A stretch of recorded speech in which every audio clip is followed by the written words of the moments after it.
तो नमस्कार दोस्तों, आप लोगों के बीच में भोजपुरी के पावर स्टार पवन सिंह का बहुत ही लंबे समय से काफ़ी दिनों से छठ के बाद से सॉन्ग इनका नहीं आ रहा था। जो आज ये सॉन्ग एक आउट हो चुका है, जो बहुत ही रौब के साथ और बहुत ही दर्दनाक और बहुत ही बेहतरीन सॉन्ग होने वाला है आप सबके बीच में। जी हाँ, तो बता दें कि बहुत ही लाजवाब सुपर हिट होने वाला है।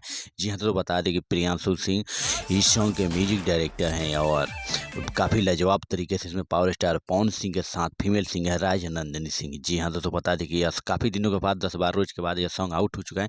जैसे ये सॉन्ग आउट हुआ 2 नंबर में हम ही भी इस वीडियो को लाइक किए हैं। जी हाँ दोस्तों, तो बता दें कि पावर स्टार पवन सिंह का जो न्यू सॉन्ग है उस सॉन्ग का नाम है हथियार। जी हाँ दोस्तों, बता दें कि यह सॉन्ग बहुत ही लाजवाब होने वाला है दोस्तों आप सबके बीच में। तो वीडियो में आगे बढ़ने से पहले हमारे चैनल को सब्सक्राइब कर ले, साथ ही बेल आइकन को प्रेस कर ले, लास्ट वीडियो तक बने रहिए। तो दोस्तों इस वीडियो सॉन्ग में फीट की यानी डांस की है नर्मिता मल्लाह जी। जी हाँ दोस्तों, बता रहे बहुत ही लाजवाब तरीके से इसमें खूबसूरती से डांस करते हुए नजर आएंगी। तो दोस्तों यह सॉन्ग आउट हो चुका है। तो दोस्तों आपको बता दें कि यह song web music YouTube channel पे सुबह 6:15 पे आउट हो चुका है दोस्तों।